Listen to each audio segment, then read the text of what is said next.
شكرا جزيلا صديقي جمال. أنا برضو لن أبدأ بأي مقدمات، وإنما سأدخل إلى موضوعي مباشرة. وسأبدأ من أنه الحاجة تمس الآن ربما في مصر والعالم العربي إلى استعادة النقاش القديم حول القرآن. القرآن كان موضوعا لنقاش مفتوح، حافظته كتب القدماء، وكان نقاشا بالغ الجرأة في الحقيقة. في الحقيقة أنا كنت بتخوف أحيانا وبتهيب من تعاملات القدماء مع القرآن، لأنها إذا استنتجنا منها الأسئلة اللي بتطرحها فهي أسئلة في غاية الجرأة وفي غاية التحدي. يكفي أن أشير فقط إلى واحد من هذه الأسئلة التي ترسخت في ذهني، والتي خصصت لها مبحث كامل في كتابي اللي هو ظهر أظن خلال هذا الأسبوع في مؤسسة مؤمنون بلا حدود، كتابي نصوص حول القرآن. لم نره بعد في مصر، وأتمنى أن نره قريبا. إن أنا خصصت ربما في هذا الكتاب فصل في بتساءل: هل القرآن هو المصحف؟ هل المصحف الذي في أيدينا هو القرآن، أم أن القرآن شيء آخر غير المصحف؟ لكن قبل أن أتطرق إلى مجمل الأفكار أو بعض الأفكار التي أعلنتها في هذا الكتاب، أريد أن أقول أنه استعادة النقاش ربما هي من أجل استعادة القرآن الحي، وهذا هو العنوان الفرعي للكتاب بتاعي، لأن عنوان الكتاب الفرعي هو في السعي وراء القرآن الحي. أنا أسعى وراء القرآن الحي، ولعلي أسمح لنفسي بأن أقول أن كلمة توتر أو مصطلح توتر التي أشار إليها جمال في الحلقة في الجزء الأول من هذا اليوم النقاشي، وأثارت قدرا من الجدل، ربما ليس معنيا بها أكثر من ذلك. ليس معنيا بها القرآن باعتباره ساحة للتناقض وعدم الانسجام، بقدر ما المعني بها هو القرآن باعتباره نصا حيا، وككل النصوص الحية فهو يتضمن هذا التوتر. التوتر هنا مش نقيصة أخلاقية، ولكنه قيمة تتعلق بالتعاطي مع القرآن باعتباره نصا حيا. الجلسة اللي احنا أو الندوة أو اليوم النقاش ده مخصص للبحث في مداخل التأويل. وفي الحقيقة أنا أريد أن أثير سؤالا أوليا: هل نحن في حاجة إلى تأويل أو إلى مداخل التأويل، أم أننا في حاجة إلى التفكير في علاقة جديدة مع القرآن؟ وأنا سأفسر ماذا أعني بالعلاقة الجديدة مع القرآن.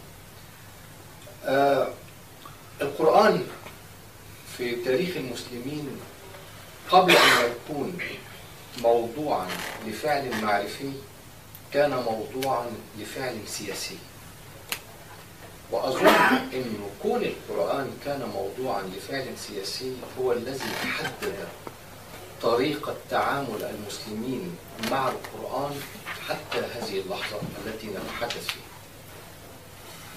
وكان موضوعا لفعل سياسي منذ القرن الأول الهجري، واستدعي في الصراع الكبير في تاريخ المسلمين، الصراع اللي حدد يمكن مصائر كل التاريخ السياسي والثقافي للإسلام، وهو كما نعرف جميعا حدث الفتنة.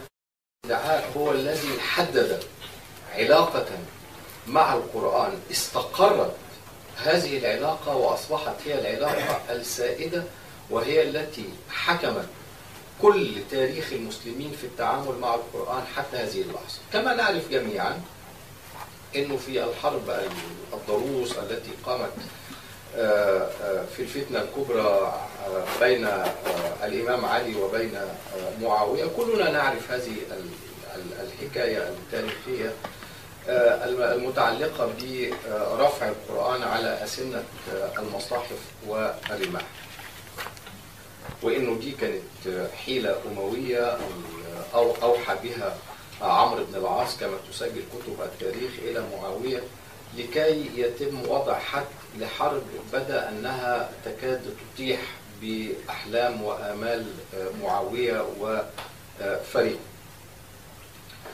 والحيلة كما نعرف جميعا نجحت، وحينما يعني أجبر الإمام علي على إيقاف الحرب نزولا على قبول أو انخداع فريق من جيشه بهذه الحيلة، فإنه الإمام علي قال قولته المشهورة إنه القرآن يعني كتاب مسطور بين دفتين ولا ينطق بلسان وإنما ينطق عنه الإنسان. القرآن لا ينطق لأنه كانت الحجة هو طلب أن يكون القرآن هو الحكم في الصراع، فطلب أن يكون القرآن هو الحكم. الإمام علي رد عليه بهذه الطريقة. المهم أنا أحاول قراءة الدلالة الرمزية لهذه الحادثة، وهذا الذي أسميه بأن القرآن كان موضوعا لفعل سياسي أولا قبل أن يكون موضوعا لفعل معرفي، وهذه مشكلة كبرى في تصوري. كلنا نعرف طبعا أن الحرب وانتهت لصالح، والصراع كله انتهى لصالح معاوية كما هو معروف. ما هي الدلالة الرمزية لقران القرآن مع المصحف؟ عفوا، قران القرآن مع السيف، مع الرمح، الربط بين القرآن والسيف، الربط بين القرآن والرمح. وأرجو أن تستعيدوا وتفكروا الآن في أن هذا الربط لا يزال حاصلا للآن. من يفكر من يستذكر فيكم، من يستذكر منا العلم بتاع جماعة الإخوان المسلمين يدرك أنه عليه السيفين المتقاطعين وبينهم كمان المصحف. هذا الربط بين القرآن والسيف يعني علينا أن نتأمل في دلالته الرمزية ونقرأ معناه، لأنه هو ده ببساطة الذي تحويل القرآن إلى قرين للسيف ونجاح القرآن في تحقيق ما لم يكن السيف قادرا على تحقيقه كان المدخل إلى تحويل القرآن إلى قناع لسلطة. أصبح القرآن منذ هذه اللحظة ينظر إليه باعتباره أو يجري التعامل معه باعتباره قناعا لسلطة. القرآن الذي أنقذ السلطة السياسية لمعاوية ابن أبي سفيان وفريقه والأمويين جميعا، كان لابد هذه التسوية بينه وبين السيف حولت القرآن في ذهن معاوية إلى أن يكون هو أداة الإخضاع الرئيسي، والأداة التي يتم استخدامها للإخضاع.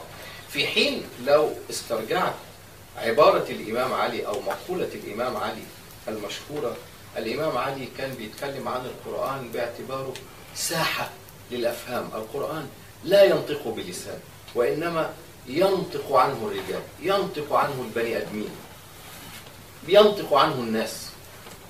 هذا يحيل إلى تصور آخر، يحيل إلى علاقة أخرى مختلفة تماما مع القرآن. العلاقة هنا علاقة أن القرآن ساحة مفتوحة للبشر ينتجون عليها أفهامهم في عالم يتحرك، في عالم يتغير، في عالم يتحول.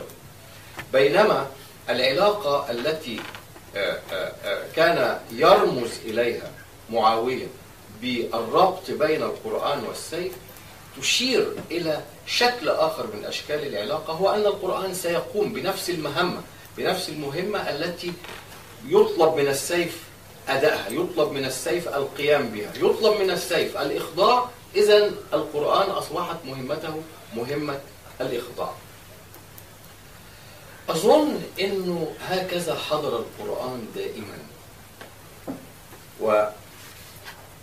يعني أنا بتصور أنه بدون تحرير القرآن من هذه العلاقة ورده ثانيا ليصبح موضوعا لفعل معرفي، أتصور أنه لن يكون ممكنا إحداث تغيير حقيقي في عالم العرب والمسلمين. مش هيكون ممكن إحداث تغييرات حقيقية، تغييرات جوهرية تتعلق برؤى العالم التي أيضا يعني تصافح عيوننا في عنوان هذه الندوة. محتاجين نغير في هذه العلاقة، لأنه في الحقيقة هذه العلاقة العلاقة السياسية، العلاقة القرآن باعتباره سلاحا للإخضاع، سلاحا للهيمنة، سلاحا للسيطرة، جرى بالفعل تثبيتها ثقافيا. واحنا بقى لازم ندرك العلاقة بين الفعل السياسي والفعل الثقافي في الإسلام. هناك جدل، والدارس والمحلل للثقافة العربية الإسلامية بيلاقي باستمرار إنه تحولاتها الكبرى ومفاهيمها الكبرى تشكلت تحت ضغط سياسي طول الوقت.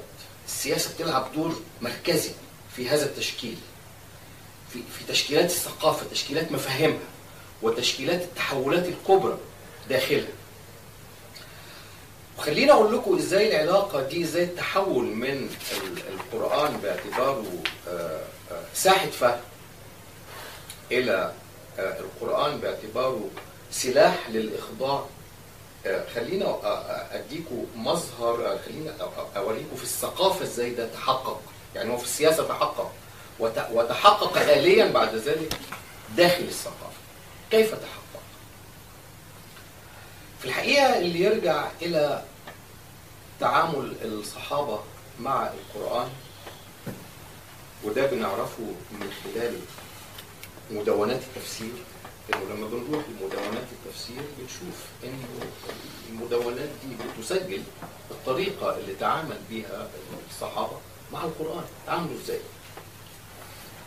والأمر طول الوقت ليس كما تفضل الدكتور عبد الراضي، كنت أتمنى أنه يكون حاضر. الأمر طول الوقت لم يكن ساحة للاتفاق. بالمناسبة يعني ما كانش فيه اتفاق. يعني هذا أحيانا بيكون من إسقاطاتنا على الماضي، وكأنه الماضي كان نموذجي وكان ما فيش فيه ما يعكر يعني صفوه على الإطلاق. وخليني أطرح لكم مثل بسيط لهذه الاختلافات في القراءة بين صحابيين كبار. والصحابيين الكبار دول الاثنين من حسن الحظ ان هم من الذين ينظر اليهم في تاريخ الاسلام باعتبارهم خبراء اساسيين بالقرآن. لانه الاثنين دول هم مين؟ هم زيد بن ثابت بن حارثة، وده كلنا يعرف ثابت ودوره فيما يتعلق بالقرآن. والثاني هو عبد الله بن عباس، وكلنا ايضا نعرف ان عبد الله بن عباس يشار إليه باعتباره ترجمان حبر الأمة وترجمان القرآن. ده المفسر بتاع القرآن. ومع ذلك الاثنين قام بينهم معركة حامية الوطيس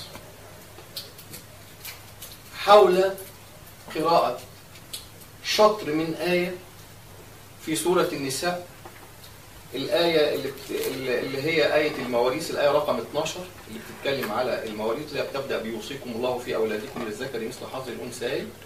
وبعدين شطر فيها الآية بيقول، الشطر ده بيقول: فإن لم يكن له ولد وورثه أبواه فلأمه الثلث. وجملة مين؟ اختلفوا اختلافا بينا حول الثلث. والاختلاف ببساطة لكي لا أعقد المسألة: كيف نحسب الثلث؟ هل نحسب الثلث من الميراث كاملا، ولا هنحسب الثلث مما يتبقى من الميراث بعد منح الزوج أو الزوجة؟ يعني عايز أقول إنه الآية بتتكلم عن إن لم يكن له ولد وورثه أبواه، يعني إحنا بنتكلم عن حالة فيها 2 متجوزين، لكن الاثنين المتجوزين دول لم ينجبا، ما عندهمش انجاب. واحد من الاثنين دول مات، لكن الوالد والوالده الابوان المتوفى ده احياء. فنعمل ايه؟ يا ترى اذا كانت الزوجه هي المتوفاه هندي الزوج الاول نصيبه، وبعدين مما يتبقى ندي الام الثلث، ولا اول هناخد الثلث من الميراث كاملا ونديه للام، وبعد كده ندي الزوج او الزوجه بعد قسمه الثلث. عبد الله بن عباس كان مع انه نعطي النصيب من التركه ككل. زيد بن ثابت يقول لك لا، مما يتبقى بعد منح الزوجة أو الزوج الزوجة أو الزوج النصيب. وزيد بن ثابت يعني إيه؟ يعني إنه إذا أنا اديت، لو هنفترض إنه أيهما متوفى، لو جيت اديت الأم نصيبها الثلث بتاعها من التركة ككل، ففي هذه الحالة ستأخذ نصيبا مساويا لنصيب الأب، وفي هذه الحالة نكون قد ساوينا. وأنا خلاص الوقت كده فاضل 5 أنا لسه بسخن يا جماعة عشان أهدي فاضل 5. في هذه الحالة ستأخذ الأنثى نصيبا مساويا لنصيب الذكر، نصيب الأب، وده بيكسر قاعدة الذكورية. فللسبب ده زيد بن ثابت قال لك لا، احنا نروح مدين الزوج او الزوجه النصيب الاول، وبعدين لما ندي الام الثلث مما يتبقى هيصبح نصيب الاب ضعفي نصيب لانه اللي هيتبقى كله هندي الثلث للام، ويتبقى بعد كده الثلثين هنديهم لمين؟ للاب. فهو قاعده الذكوريه عنده بتقضي بانه نوزع ندي الام مما تبقى. عبد الله بن عباس يقول له لم اجد ثلث ما بقي في كتاب الله. انا بصيت في كتاب الله ما لقيتش كتاب الله بيقول لنا ادوا للام ثلث ما بقى. كتاب الله. الغريب ان المفسرين منحازين لرؤيه ابن عباس، انه القران بالفعل ما بيقولش ادي للأم الثلث مما تبقى. وابن كثير، الغريب ان ابن كثير اللي هو المفسر المتشدد السلفي بيقول لك رغم انه حجة ابن عباس أظهر، إلا انه الجمهور، ودايما يقولوا لنا كده الجمهور ده ما نعرفوش، الجمهور ماشي مع مين؟ ماشي مع زيد بن ثابت. هذا نموذج بيكشف لنا عن ايه؟ بيكشف لنا عن انه القرآن كان حاضرا باعتباره ساحة للفهم. شوفوا بقى زيد بن ثابت، وده اللي يؤكده قول زيد بن ثابت لما ابن عباس بيقول له لم أجد ثلث ما بقي في كتاب الله. فزيد بن ثابت يرد عليه، كيف يرد زيد بن ثابت على عبد الله بن عباس؟ يقول له إنما أنت رجل تقول برأيك وأنا أقول برأيي. نحن أمام القرآن باعتباره ساحة للأفهام، والقرآن بيتحرك بحسب الأفهام المختلفة. لكن هذا الوضع للقرآن لم يستمر. القرآن سرعان مختطف كما يختطف كل شيء. الفهم والشرح. وكيف اختطف؟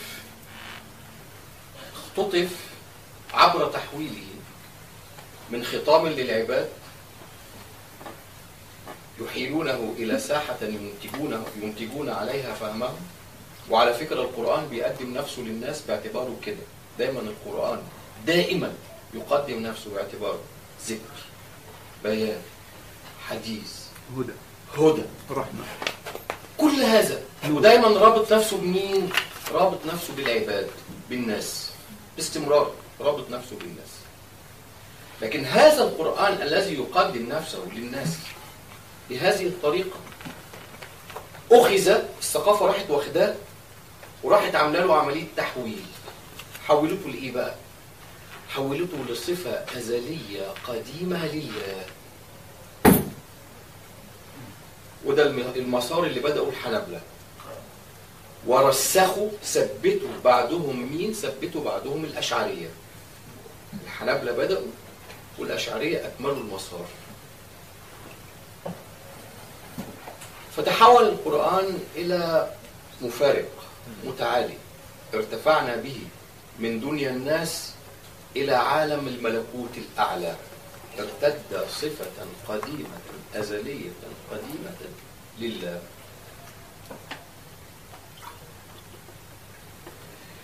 لما نرجع ولهذا السبب أنا بقول محتاجين نرجع للقدماء، نشوف القدماء كانوا بيتعاملوا إزاي. أنا نفسي الناس تروح تقرأ كتاب المصاحف، نفسي الناس تروح تقرأ الجزء الأول من الطبري، من تفسير الطبري. الجزء الأول تحديدا من تفسير الطبري اللي بيصير فيه مسألة اللغة بتاعت القرآن. هي اللغة دي بتاعت مين؟ القرآن ده نازل باللغة، نازل باللفظ. طب إذا كان نازل باللفظ، مسألة الإبدالات اللي تمت في اللغة دي تمت إزاي؟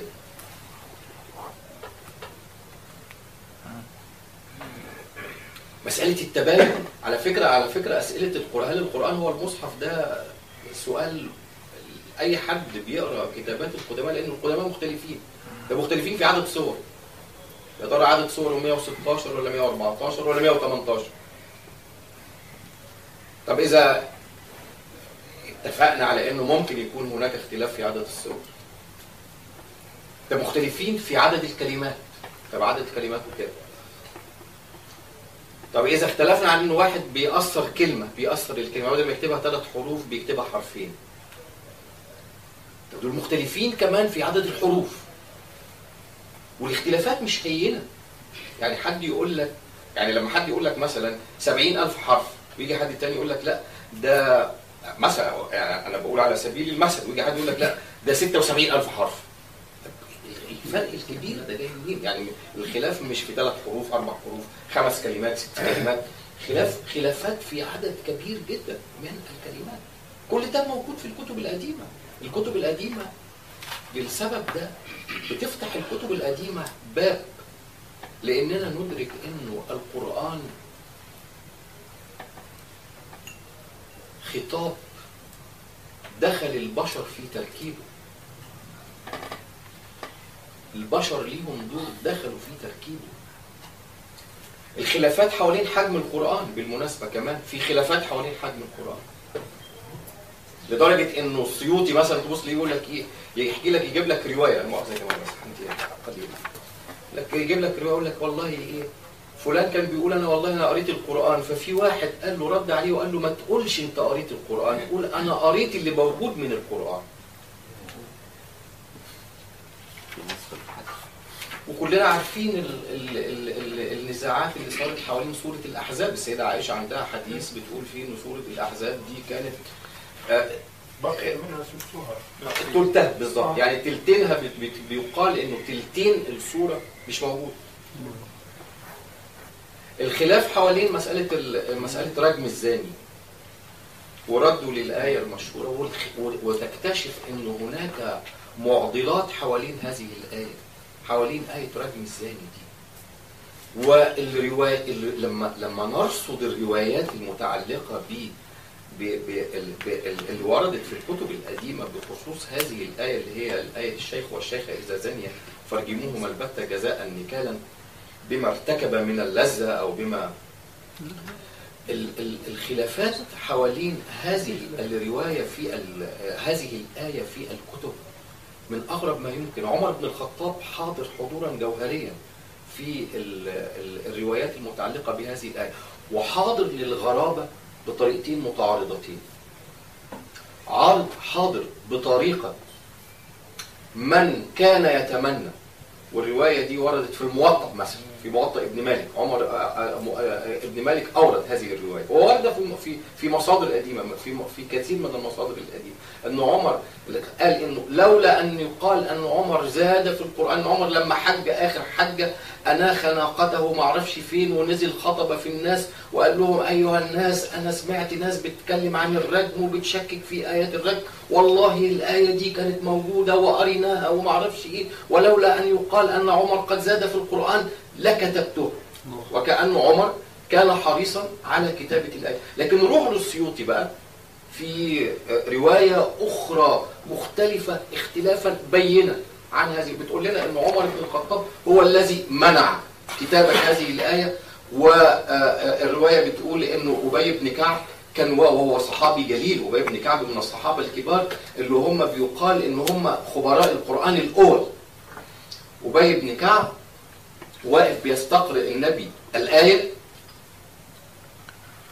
ف عمر جاله يساله يقول له نعمل ايه يا ابي فيما يخص ايه الرجم دي؟ فأبي بن كعب التفت له كده وبص له وقال له يا أخي أنا مش كنت واقف، أنا بقى يا أخي دي طبعا بتاعتي يعني مش بتاعت، وزي ما الدكتور عبد الباسط كده كان بيتكلم بيقول دي ألفاظي يعني. وأنت جئت ودفعت في صدري وقلت تستقرئه آية الرجم وهم يتسافدون تسافد الحمر. يعني أنا أبي بن كعب بيقول له أنا كنت واقف بستقرئ النبي آية الرجم، فجئت أنت ودفعت في صدري وقلت لي تستقرئه آية الرجم وهم يتسافدون تسافد الحمر. يعني بلاش منه. بلاش منه. يعني عمر هنا ضد أن توجد الآية، أن تكتب الآية. و يعني انا خايف استفسر فيما يتعلق بالسيوطي، لان السيوطي الروايات اللي حافظها السيوطي، الروايات اللي حافظها السيوطي بخصوص هذه الايه من احد ما يمكن، ولهذا فانا ارجوكم ان ترجعوا للباب 43 في الاتقان في علوم القران اللي هو باب الناسخ والمنسوخ في اللي كتبه السيوطي، وتقروا كل الروايات التي اوردها السيوطي بخصوص هذه الايه، ابتداء من انه زيد بن ثابت عرض على النبي انه يكتب هذه النبي، فبيسالوه لما قلت للنبي تكتب هذه الايه النبي عمل ايه؟ قال لهم فكانه كره، لكانه كره، فما كتبهاش.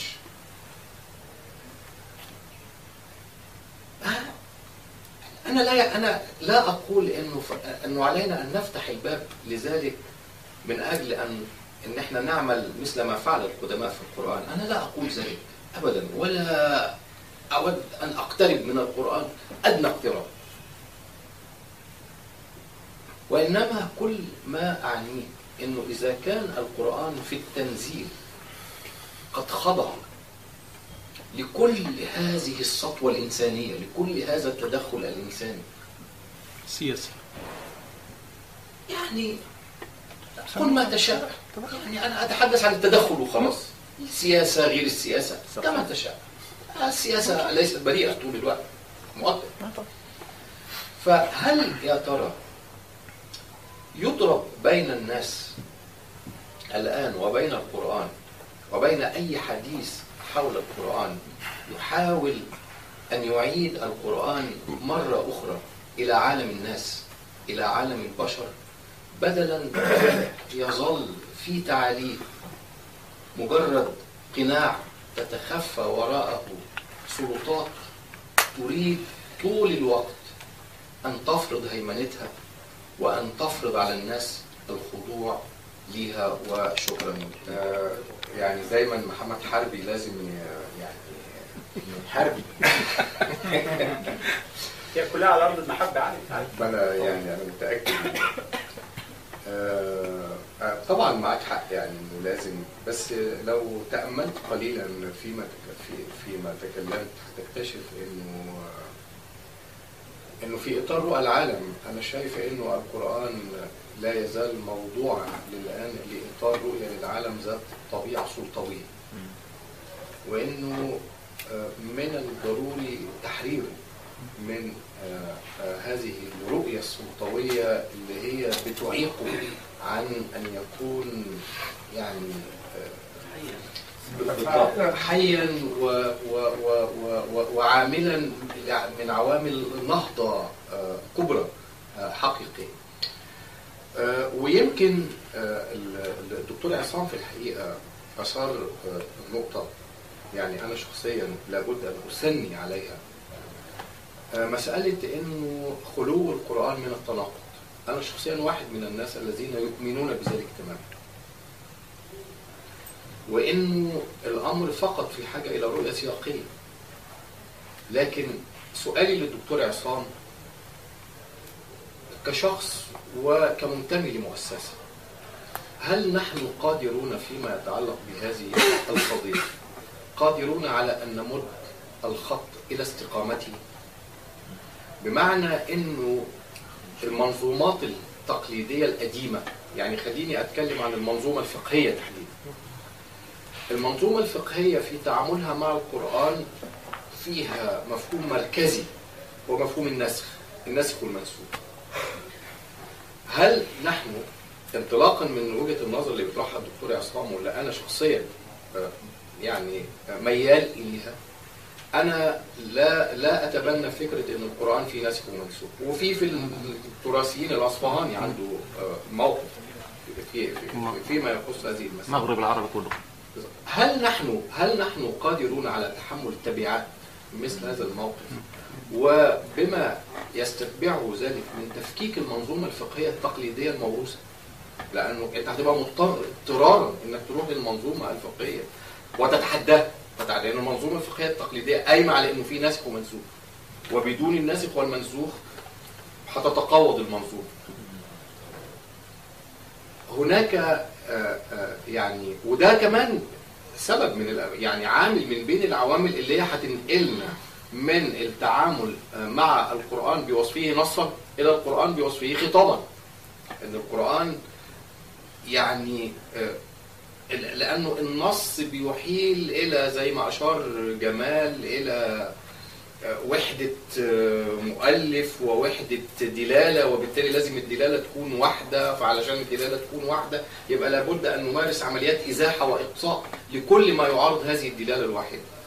لكن التعدد الدلالي في القرآن، هذا التعدد الدلالي مسألة هتفتح القرآن فتحة مختلفة، بحيث أنه وده برضو القدماء مسوه للأسف. يعني القدماء مسوا هذه المناطق، وأنا شايف يا محمد أن استيعاب تراث القدماء واستعادة هذا التراث والتأمل فيه والتفكير فيه والبناء عليه، أنا بتصور أنه خطوة مهمة جدا مهمة جدا. خليني أقول لك أنه مثلا صاحب البرهان في علوم القرآن الزركشي مثلا، الزركشي بيتكلم عن فيما يخص الناسخ والمنسوخ، يتكلم عن حاجة باب المنسخ. ننسأه المنسخ. نعم. فبيتكلم عن انه ما نقدرش نقول انه آية السيف دي عملت كل النسخ اللي هو حصل اللي بيتقال عليه ده، انه آية السيف دي نسخت 500 من آيات القرآن. مش معقولة كده آية تعمل المسألة دي. وبعدين بيطرح سؤال في غاية في الأهمية، يقول لك ايه؟ هو مش ممكن الإسلام يعود تاني، مش ممكن المسلمين يعودوا ثانيا إلى وضع الاستضعاف؟ طب إذا عادوا إلى وضع الاستضعاف إيه اللي يحصل؟ هنعمل إيه؟ فشايف إنه في يعني في عند القدماء أسئلة لو مديناها وطورناها واشتغلنا عليها هتفتح لنا باب لخلخلة المنظومة التقليدية. واحنا ما يعنينا الآن هو خلخلة هذه المنظومة. يعني أنا معني الآن ليس بإقامة الجديد على هذه المنظومة الراسخة. أنا قدام منظومة راسخة لا يمكن أن يقوم فوقها جديد. أنت في حاجة إلى خلخلتها وهدمها.